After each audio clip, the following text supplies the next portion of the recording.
Inside the Illini, presented by Pepsi and our partners. Yes, sir. Happy March Madness, everybody. We're back for another year of Inside the Illini as Illinois is going dancing once again. That's right. They cut down the nets after winning the Big Ten tourney title, but can they do the same in Glendale? We'll take a look to the road to the championship. Plus, as Illini fans are hungry for a deep run, Mark Tupper is going to tell us what's at stake for Brad Underwood as he looks to flip the script on Illinois' tournament woes in the past. But the Illini are entering the big dance with a little bit of confidence. Illinois got to cut down the nets in Minneapolis after they secured their second Big Ten tournament title in 4 years. It wasn't smooth sailing by any means. In each of their 3 games, the Illini had to race double-digit deficits, but at the end of the day, the trophy was theirs for the taking. Now, Illinois has been the cream of the crop in the conference. They're the winningest team in Big Ten play over the past 5 seasons, winning 3 Big Ten championships, 2 of them tournament titles, and 1 regular season title, and they're not done chasing down that hardware. You know, at the beginning of the year, we came together as a team and we said we got 3 goals. It's the Big Ten regular season, which we unfortunately didn't get, Big Ten tournament, which we were lucky enough to get, and then national championship. So we're going to go home, get back to work, scout Morehead State, and be ready to go. Luke said it right there. After securing a 3 seed in the tourney, the Illini will face Morehead State in the round of 64. Tip-off is set for about 2:10 p.m. Thursday over in Omaha, Nebraska. And the good news is, Illini fans, Omaha is in fact in driving distance. It's great for our fans at Omaha. I think there's so many challenges that come with the geographics of putting this together. You've got Creighton right there as well, and they can't play in Omaha. But I'm really happy for our fans. I've got to play Thursday, so we got a quick turn and we got to get focused, but it's not too far a trip. And let's take a closer look at Illinois' first round foe. The Morehead Eagles were the first team to punch their ticket this season. They got the automatic bid after winning the OVC championship with a school record 26 wins on the season. Morehead State found success from the 3-point line in that game, knocking down 9 threes in the game. Riley Minix had a game-high 26 points, while Drew Thedwell had added 21 of his own points. The Eagles are no stranger to facing teams that will be in the NCAA tournament. Earlier this season, they faced #1 seed Purdue and Alabama, and this is MSU's 9th ever NCAA appearance and the 2nd in the past 4 seasons, the last in the 2020-21 season. This will only mark the 2nd time Illinois and Morehead State have played each other. The last time before either one of you guys were born, 1993. Ooh, aging yourself right there. Yeah. Look at this. You know what that is? Oh, yeah. It's a bracket. You love to see it. Yeah, well, we're going to start small at first. Now, Illinois going up against Morehead State. Now, I know Antonio Brown thinks Morehead State's going all the way, but we're not too worried about him. But could be an interesting matchup right here with BYU, right guys? Yeah. I picked BYU, but I think it's going to be a close one. Yeah. So I think going to come down to the wire for that one for sure. BYU's had some tough wins over the course of their stretch of the season, going up against some really top-tier competition. Yeah. But I wouldn't be surprised if they were to fall against their 11-seed opponent. They've had some rough battles over the course of the season. If we zoom things out, we can take a better look at the region. The East region is where Illinois is playing this season. Let's take a gander at it here. We can see a full breakdown of all those seeds that they're going up against. Most notably, that #1 overall seed in UConn. That's going to be a big-time battle for them. They've got a lot of conference opponents that they can go up against who ended up taking their conference titles. Could play Iowa State, too, who's on an absolute heater right now. Yeah, definitely. We gave you our analysis, but I think it's time to check in with the real experts. You, the fans. Ben Mackey is out in Champaign, where the buzz for this year's Illini squad is at an all-time high. Well, your 2024 Big Ten tournament champions reside in Champaign with the University of Illinois. And with their win over Wisconsin, they slot in as a 3 seed, and they'll face Morehead State in Omaha. Now, the last few NCAA tournaments have not been kind to Illinois, but initial reactions from fans, they think this team is primed to make a deep run. I don't know what compares to it sports-wise. This has just been an awesome feeling. I'm hopeful this year. I have faith in the team that Brad has put together. I think Brad Underwood is a great coach, and I think that we have a roster that could easily make a deep run in the tournament this year. We have the best player in the country, Terrence Shannon Jr. I don't want to hear any Zach Edey, any Dalton Connect. We have the best player in the country, and that matters. I mean, I'd love to say we could go all the way. I think we could go all the way. I just want a Sweet 16. It would be electric. Now, Illinois hasn't even been to the Sweet 16 since 2005 when they made it all the way to the national title game. But when you've got a player like Terrence Shannon Jr., a deep run is well within reach. In Champaign, Ben Mackey, WAND Sports. Let's take a look back at Illinois' season. The Illini started the 2023-24 season inside the top 25, rising to number 23 in week 2. But after that, in week 3, they would drop out of that ranking after a loss against then number 4 Marquette. But it wouldn't last long. They'd make a return in 1 week later, coming in at number 24. They'd only continue to climb from there, eventually reaching 9th in the nation, their highest ranking all season after going 6-3 in January. Then would come a tumultuous February where the Illini would bounce between 10 and number 14. The Orange and Blue would have a double bye for the Big Ten tournament, earning that number 2 seed, ultimately defeating Wisconsin in the championship to slate them in the number 3 slot in the East region for the NCAA tournament.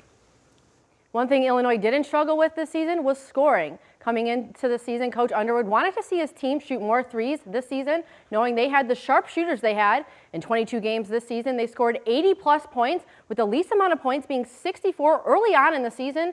Against the then number 11 FAU, Marcus Domask and Terrence Shannon Jr. would have career nights, combining for 66 of the team's 98 points. And 5 different Illini scored double digits against Michigan State at home. And who can forget Terrence Shannon Jr.'s historic performance at the Big Ten tournament, scoring a total of 102 points over 3 games. But it was the moment that changed their season. Terrence Shannon Jr. may be on the court, but his legal situation is still playing out in Kansas. We'll tell you where the case stands coming up after the break.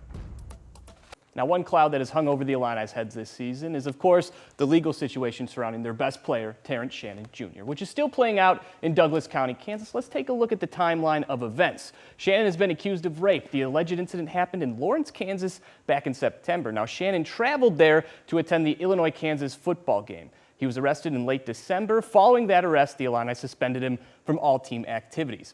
In an attempt to overturn that suspension, Shannon filed a temporary restraining order against the university on January 8th. His argument was heard in federal court 4 days later. Several Illini basketball players showed up to support Shannon. Now, the judge did not make an immediate ruling, but that ruling would come a week later on January 19th as the judge ordered his suspension to be lifted, reinstating him with the team. Shannon returned to the court on January 22nd against Rutgers and has suited up for every game since then. As for the criminal case, Shannon's next hearing has been scheduled for May 10th.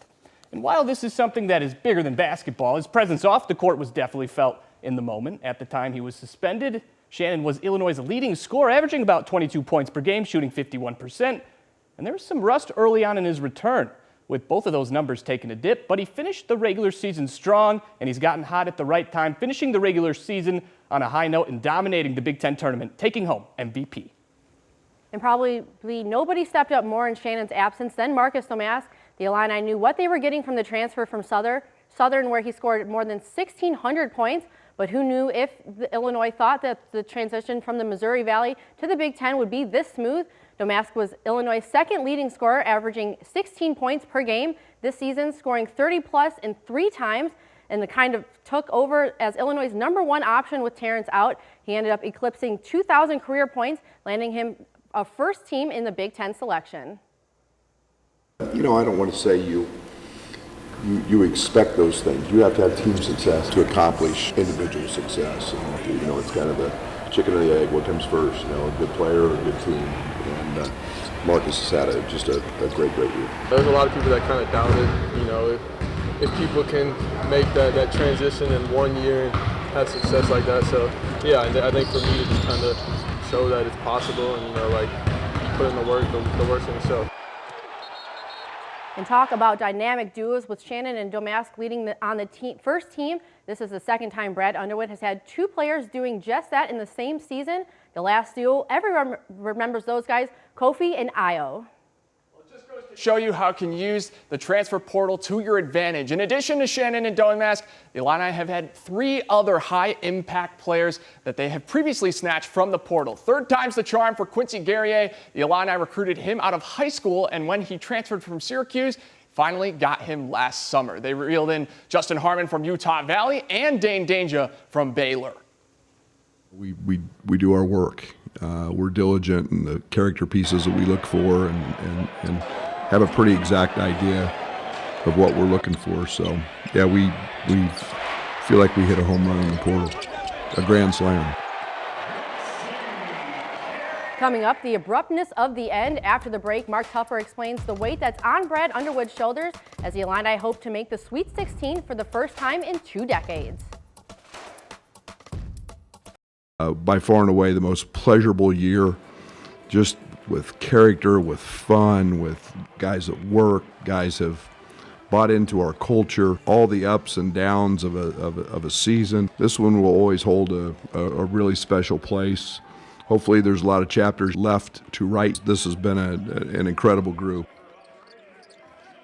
You heard it right there, everyone. This is one of Brad Underwood's favorite groups. But the big question, are there many more chapters to write? It's been about the only blemish that you can find on the old Brad Underwood resume, his NCAA tournament success. He always calls it the abruptness of the end. And it's been a little bit more abrupt than Underwood would like. In 2021, it was a round of 32 loss to Loyola Chicago. Got as far in 2022, falling to an experienced Houston team. And last year, it was one and done, with Illinois falling to Arkansas in the round of 64.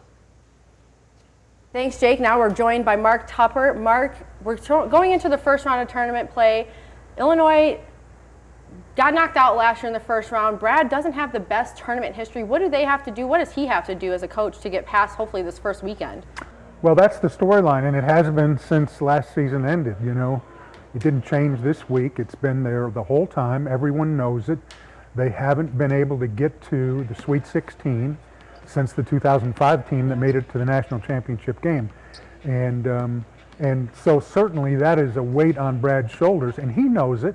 Yeah. You know, I would guess there's not a day that goes by where he doesn't think about that, because he knows that's how he's judged ultimately in his profession. You don't make over $4 million a year and not eventually have to answer that question. Yeah. And I can tell you that the first step is not to end up in an 8-9 game, because those 8-9 games are brutal. You're playing a team that's every bit as good as you are, and that makes it real easy to lose that game. By being a 3 seed, they have a much better chance to win the first one, and then you got to win the second one. They've got to do it. There's so much emphasis on it, though, that I think fans forget all the other things Brad has done. You forget that they had not been in an NCAA tournament for 4 years in a row. They had slipped out of national relevance. They fired John Gross. They brought in Brad. It took them 2 years to really get the roster to where he wanted it.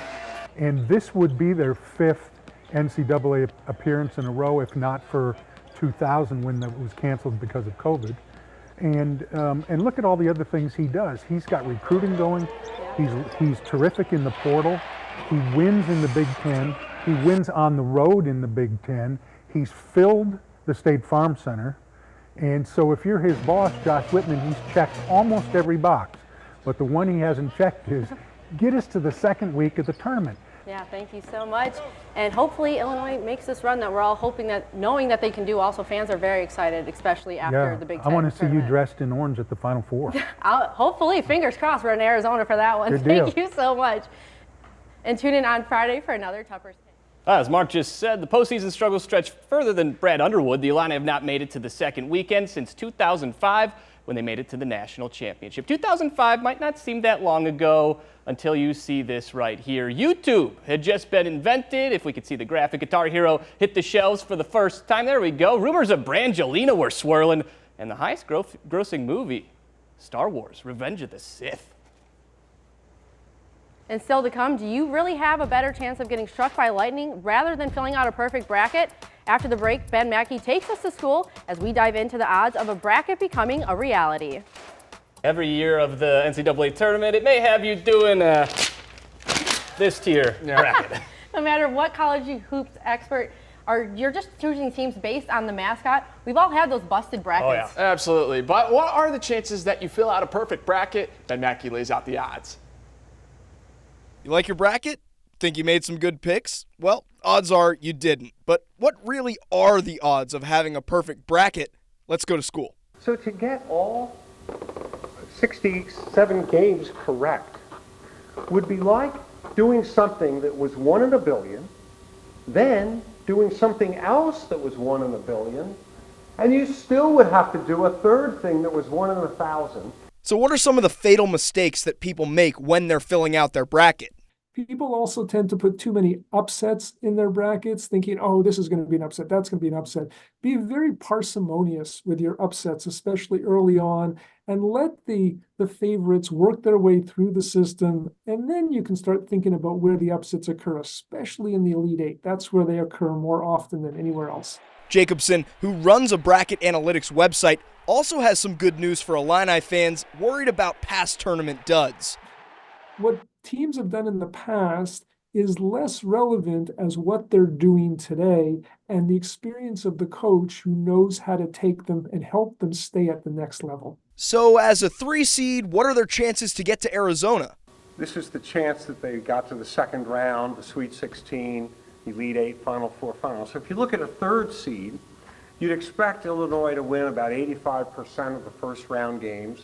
Then you'd expect them to win both games 52% of the time, win 3 games a quarter of the time, so they get to the Final Four 11% of the time. Plus a 2.7% chance to win it all. So what do you guys say? You going with the Illini or are you going with the math? I wish I would have watched this before I made my Final Four For picks, real? but yes, that black eye is one of the logos in my Final Four. I also got UNC and Marquette, and I'm falling for the trip once again.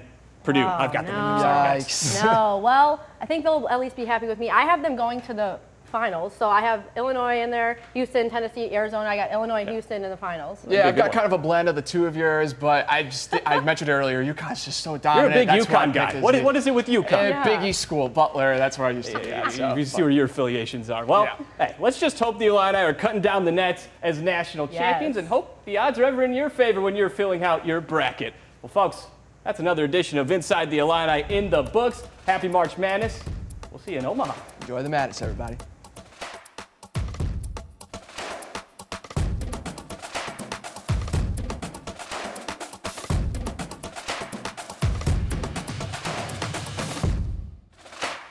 Inside the Illini, presented by Pepsi and our partners.